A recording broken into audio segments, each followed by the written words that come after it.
I'm not making him testify. He wants to. Things just got a whole load worse for Meghan Markle because her sister Samantha ain't going anywhere, with new headlines in the US about this bombshell new court battle taking place next month.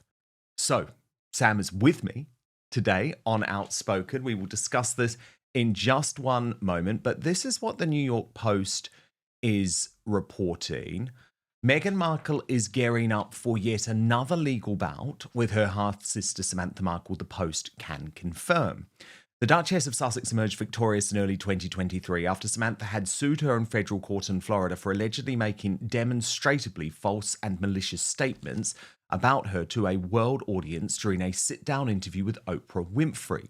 Samantha filed the $75,000 lawsuit after the 44-year-old told Winfrey that she grew up as an only child during her and Prince Harry's bombshell March 2021 interview.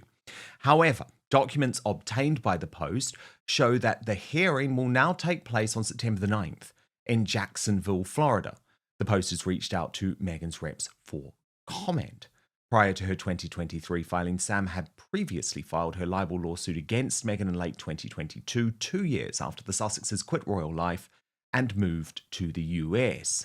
But Rob Shooter has new reporting on this, revealing that actually Meghan Markle has been left livid, that Sam just won't go away. The headline, Duchess fumes as Samantha Markle drags her back to court and back into the spotlight. Rob Shooter writes, Meghan Markle is done playing nice. Sources tell Shooter Scoop the Duchess of Sussex is absolutely livid that estranged half-sister Samantha Markle has revived her defamation lawsuit, forcing Meghan back into a courtroom and back into a headline-making family feud she wants nothing to do with. She's furious, says an insider. She's tried to move on with her life. Samantha's obsessed. She just won't go away.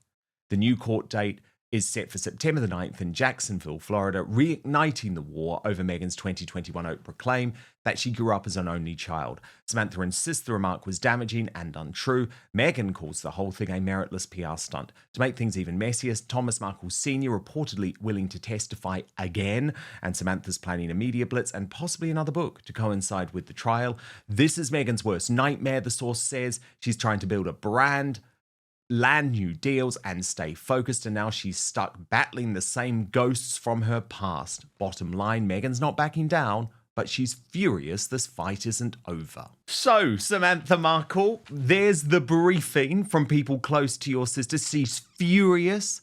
She's saying, she's just trying to move on with her life. She's trying to say that you are obsessed. But you're not going away, and why should you? Well, it's not a matter of not going away. It's that in Netflix and Oprah and some other stuff, horrible things were said about me that weren't true.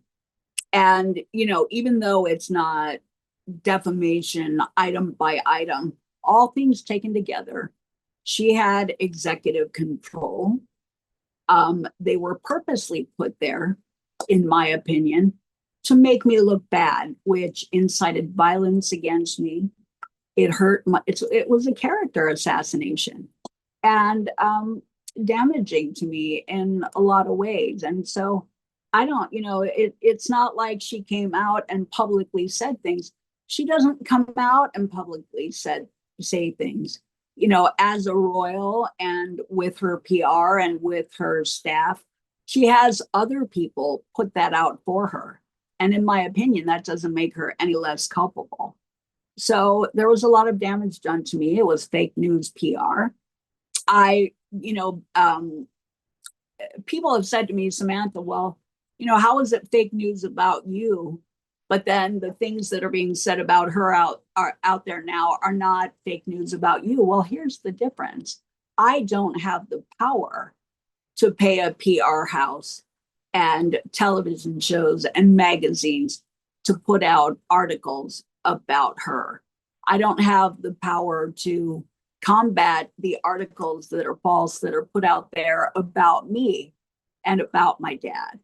She does. And so there's no one on this planet that can tell me with her ego that the articles that go out about family aren't directed by her or approved by her, because she does hold the PR cards. I do not, and that's the difference. So, small towns in Poland. Remember that fake article that said Samantha's on a fixated persons list? I got proof from Scotland Yard and Met Police that that never existed. I was never in their computer, and it's still in a Google search. I don't have the power to remove it.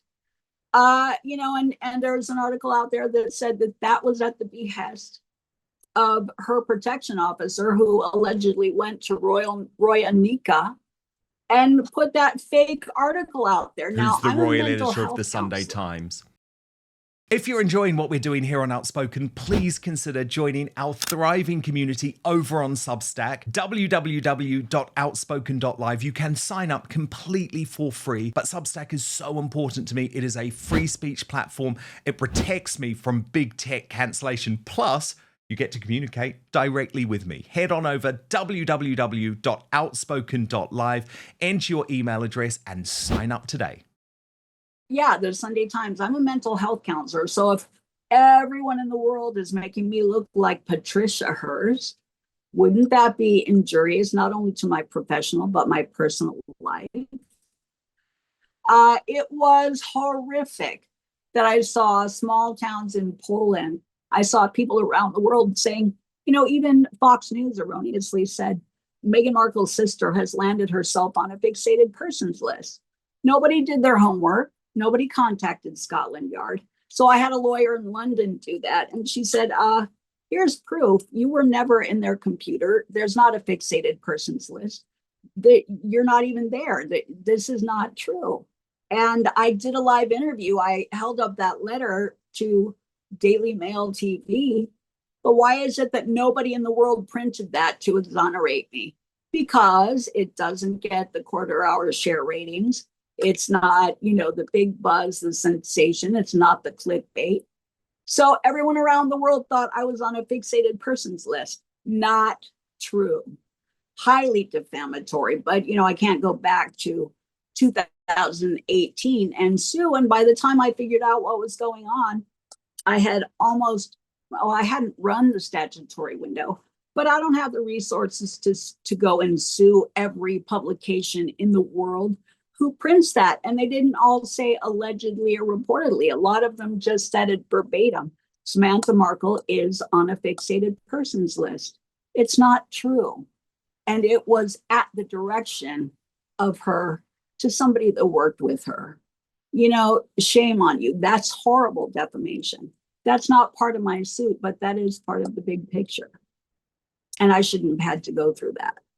Absolutely not. Sam, has she ever tried to make amends? Has she ever tried to end this lawsuit by, for example, offering to settle with you and publicly apologize? No, and it's not about the money. I mean, in a way it is, because it took almost 7 years of my life, all of these things taken together. Think about it. I couldn't have a social life because people believe this stuff. If I went to the doctor's office, people would look at me the minute they heard my name like, oh my God, because they had read all of these horrible articles in bold font headlines that were not true. And, I could try like hell to convince everybody that it wasn't true, but they would think, well, if it wasn't true, why did Fox News say it?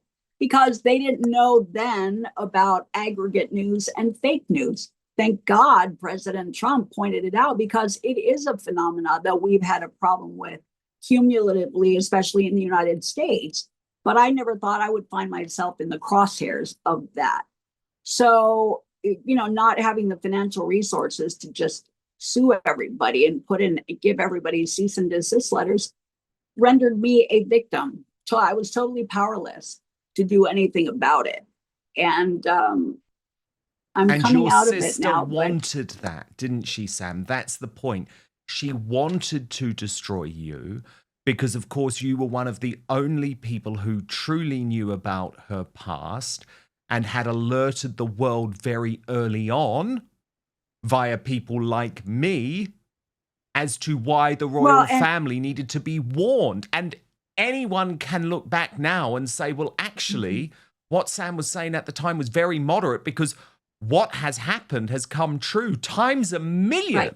Times a million. Right. I mean, you weren't saying, look, she's going to try and bring down the whole royal family and say that you were racist, but you were saying to Harry, be very, very careful about trusting this woman, because you'd experienced it. Your family had experienced it. Well, William allegedly said the same thing, but it's not like all of these articles said He Samantha did say the same thing. These articles said Samantha's bashing her sister. I wasn't bashing her just because I was out there defending our father. I was out there saying, pointing out which articles were not true. I was out there saying she didn't get grants or scholarships. She didn't work for the embassy. I was pointing out the lies.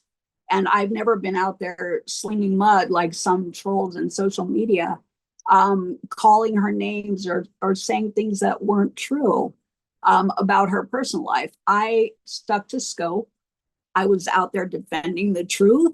I was out there pointing out what were lies about our family. But she seemingly wanted to silence that bad boy fast. It's like, so the best way to deflect and silence someone is to assassinate their character and throw dirt on them. So anytime they talk, people won't believe them. I think that was the goal. That's exactly what happened to me. It's zapped 7 years of my life, at least, and I want it back. So, there's got to be a rebuilding of my reputation online, but I can't go back. I can't even have Grok. I should talk to Elon about this somehow. I can't have Grok go back, pull all of those false citations that were pulling from false aggregate news and leftist publications. Tell me about it. They did the same thing to me, Sam. They did the same thing to me, and Grok still looks at those articles. It's terrible. You can't remove all those. And so how is AI ever to move forward with fresh, truth-based information while all of that is still in the archives in cyberspace? So, Sam, a couple of specific details that came up in this shooter scoop story. He reported that your dad is willing to testify again. Is that true? Because, of course, since the last trial, he has had this really debilitating stroke and is, of course, currently in the Philippines. But first, we've been told our whole lives that wrinkle creams were the easiest way to look younger. Now, one doctor says that's nothing but old news. According to Dr. John Lake, the world-renowned Beverly Hills beauty expert, most wrinkle fixes on the market are nothing but glorified moisturizers. They hardly make a dent on your appearance. Some can even be harmful to your skin, he said. Now, recently, Dr. Lake has focused his attention away from mainstream cosmetic practices so he can pursue a revolutionary anti-aging breakthrough that some experts say could empty the wallets of the cosmetic industry. He describes it as being almost like Photoshop for your face and says you may even be mad after seeing how easy it is to visibly erase your wrinkles from view. His personal clients have dubbed his new do-it-yourself technique the age rewinder method because it can take years or even decades off your appearance in under 2 minutes. So in light of this amazing breakthrough, Dr. Lake has released a step-by-step video to the public. It is free, it is uninterrupted, and he will outline exactly how to use this simple solution from home. And he said if it helps even one person look younger or feel more confident, he will actually be thrilled knowing that he helped. The video's gone viral, as you'd expect. It started on Facebook, over 2.3 million views now. The comments and feedback have been outstanding too. Thousands of women report they look decades younger. One commented that it was the best result of anything they've used. They said, I can't believe how well this works. I'll never stop using this. I don't understand how it works, but the results are great. Thank you. So you can find out more about this yourself right now. Go to bhmd1.com/outspoken, or if it's easier for you, you can just click on the link in the description box below this video. That's bhmd1.com/outspoken. There is one thing Dr. Lake asks from his viewers, though. He says, if watching this video helps you look and feel younger than you have in years, then please share this video with your friends and loved ones. Together, we have the power to help as many women reclaim a youthful look as possible. So go watch the video at bhmd1.com/outspoken right now, or just click on the link in the description box below. But now, back to the show. He's actually doing better. Thankfully, the Good. area, and I'm sure he wouldn't mind me mentioning this, the area of the brain that was damaged wasn't the part of his brain that associates and recognizes words and things. It was the production part of his brain, the part of the brain that controls the motor and the tongue. So being able to say the words, it was more of a physical thing. So yes, he is cognitively high functioning again, albeit tired, as anyone would be at his age. But, I'm sure it's bittersweet, but yeah, he said before he'd be willing to testify because the truth is the truth. It's and it's sad that he's put in that position, but I think the onus is on her. People can't say, oh, well, you would make your dad testify. I'm not making him testify. He wants to. I think there's an attribution error there. She shouldn't, in my opinion, have done all this and put him in this position. She shouldn't have tried to erase him and discredit him. The man who gave her everything her whole life. This is rhetorical. Every nuance, every dance class, every moment, not just paying for everything, but being there, being the consummate hands-on dad. How can she take that away from him and act like it doesn't exist? Without dad, sunshine, you would be nothing. That's my opinion. He hooked you up with Northwestern. Many of the alumni reportedly worked on suits. You wouldn't have met them if dad had not paid for all of the classes, had you hang out at the studios at ABC. Dad gave you everything that you are.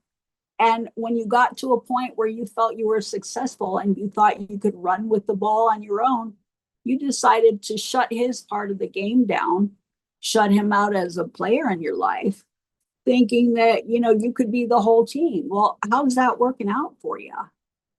Because it didn't put you in a favorable public light. I think a lot of the controversy is that the jig is up. People have your measure, and you can't treat people like this to get ahead.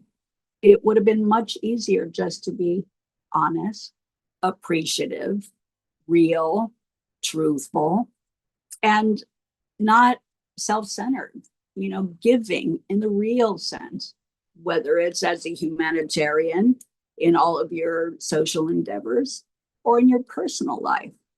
And, I wonder if people like Chrissy Teigen and Jamie Kern-Lima, I wonder if they have the ability to think about that and to wonder if they are next to be markled or ghosted.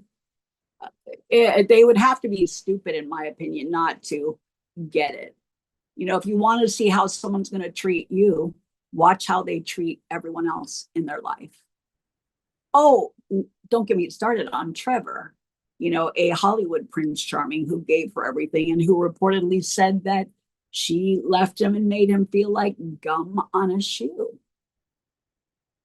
Consummate gentleman, very successful, would have given her the world. And I'm glad he's happy now and moved forward in his life.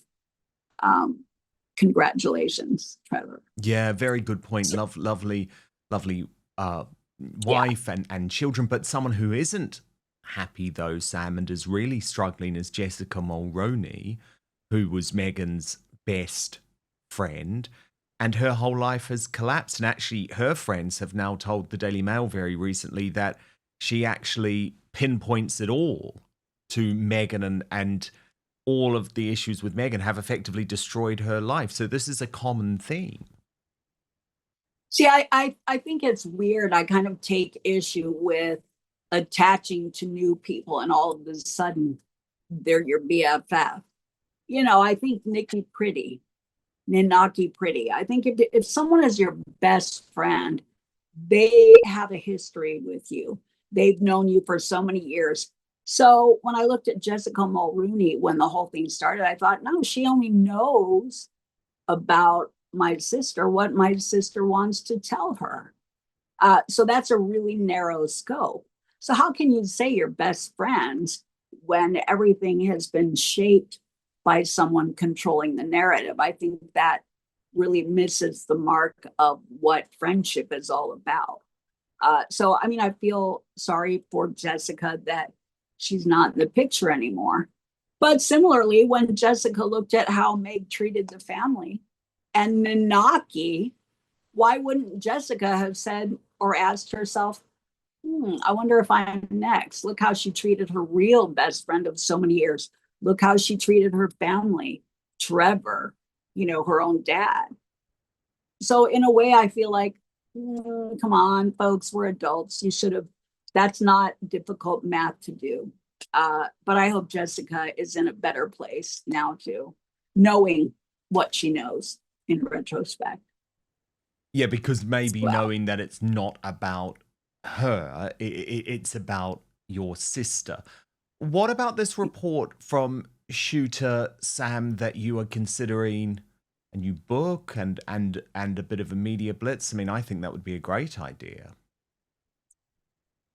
um, yeah, I am, but yeah, I've been through so much over the last 7 years. I've had a lot going on with my dad. So everything is about timing. And I feel like I'm coming out of that now and coming into my own again. So definitely, there will definitely be a book number two. But I also have other writing interests. I had written several screenplays. I had done some production on a couple of jobs. So my talents, my interests existed long before Meghan met Harry. I had started working on projects long before she met Harry, and those are still in the works. But I want to write other books that don't have anything to do with all of Exactly, this. but you feel you need to clear your name first, and that's why you're going to go through with this case next month, and you're holding out Well, I hope. mean, the beautiful thing is, and I've wondered at times, because we've all seen summary judgments, cases don't always go the way you want, depending on who the judges are and politics. A lot can factor into it. So I'm not hinging my whole life and existence on this case. Um, I will still move forward regardless of the outcome. And I think it doesn't take the outcome of this case for people to look back on everything my sister has done to the Queen, to our family, what has happened with Netflix. They form their own opinions and understand that what I was saying, the truth, regardless of the outcome of this case. So they're their own entities. And I'm quite confident that, she's going to go her direction. I'm going to go mine and rebuild my life. And I'm kind of happy with that now. I It's I am been a long so time making. happy for you, and I'm so hopeful for you too, Sam. I really, really hope there is the best result. Will you know next month? Like, what are the practicalities? What do we have to look out for? How does it all work? Because it's in Um, effectively the appeals the court, right? the appeals, this hearing is technical. And so I don't know exactly what they go over, but it's lawyers speaking to a panel and seeing, I think, if there were any procedural issues that were, erroneous or breached. And then we would move forward from there And you're with still being repped hopefully. by Peter Tickton, who was Trump's very good friend, or is Trump's very good friend. Correct. And he was also one of his attorneys. So Yes, yeah, great man. Peter is great, and I love him, adore him. Uh, yeah, we're moving forward, and so hopefully after this hearing in September, we will be able to proceed to a trial and lay out real evidence and just throw it all out on the table. Exactly. And why not? What do you have to fear, Meghan Markle? And I just think it's disgusting what she's put your family through, but also, of course, what she's put the royal family through. And I wanted to share with you a post by a very good guy called Edward Fortescue, and get your reaction to this, Sam, because I think he made a lot of very good points. He wrote, Meghan Markle is not merely an opportunist. She is the distilled essence of duplicity. A woman whose only true talent lies in cloaking self-interest with the borrowed robes of virtue. She entered the royal family not to serve, but to conquer it from within, armed with rehearsed charm and a ruthless instinct for self-advancement.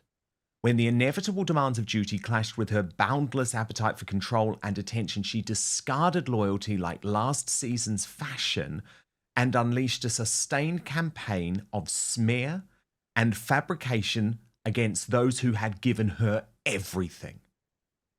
Her every public move, grievance, weaponized for profit, family strife, repackaged as content, and self-pity deployed as a marketing tool. She has monetized private grief, traduced the reputations of people she once called family, and wielded her royal title as both a cudgel and a cash cow. Meghan Markle is not misunderstood. She is understood all too well. And it is precisely why she is despised. Worse still are the worshippers, her tireless little chorus of online courtiers. They praise not virtue, for she has none, but the brazenness with which she tramples it.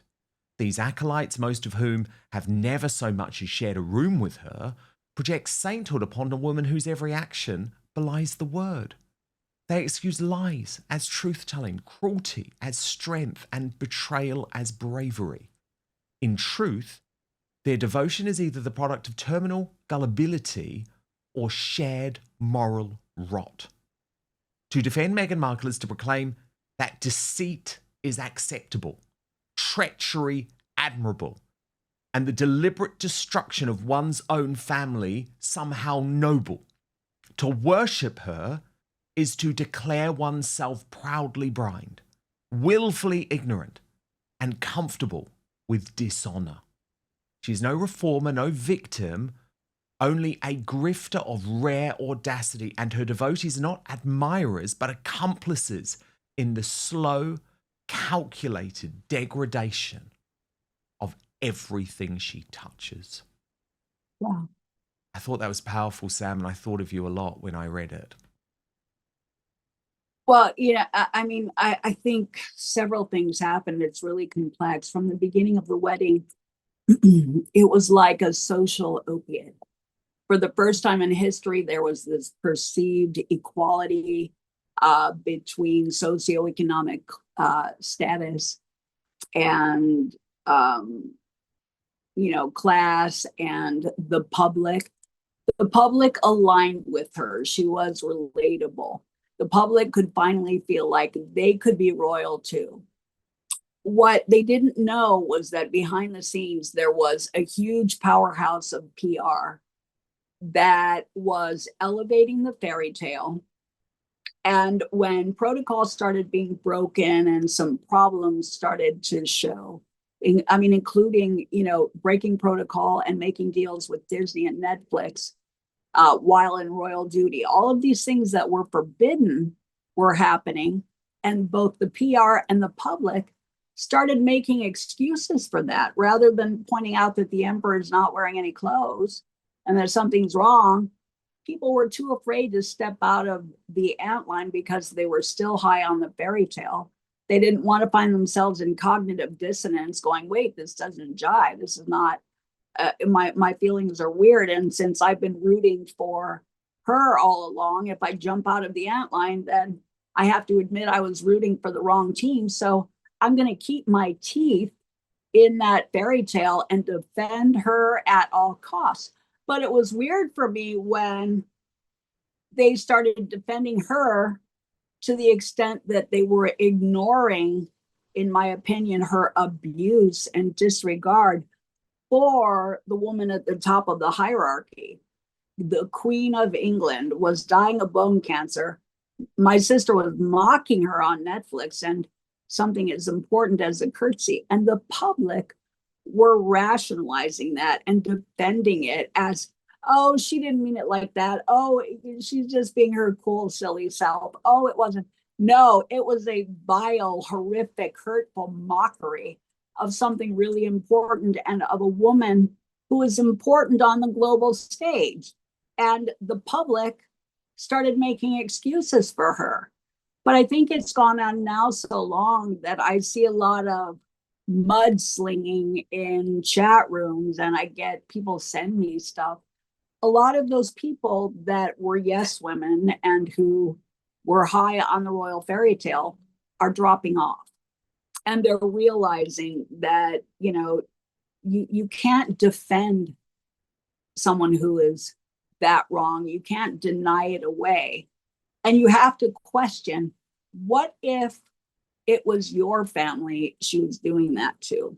Would you allow someone to mock your grandmother while she's dying of bone cancer, or your mother or your father? Would you allow someone to disregard and ignore a father through 2 heart attacks and a stroke, your dad, who gave her everything, if this was your sister?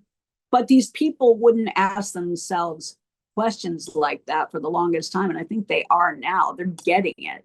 Would you allow someone to treat you like this? Oh, I doubt it.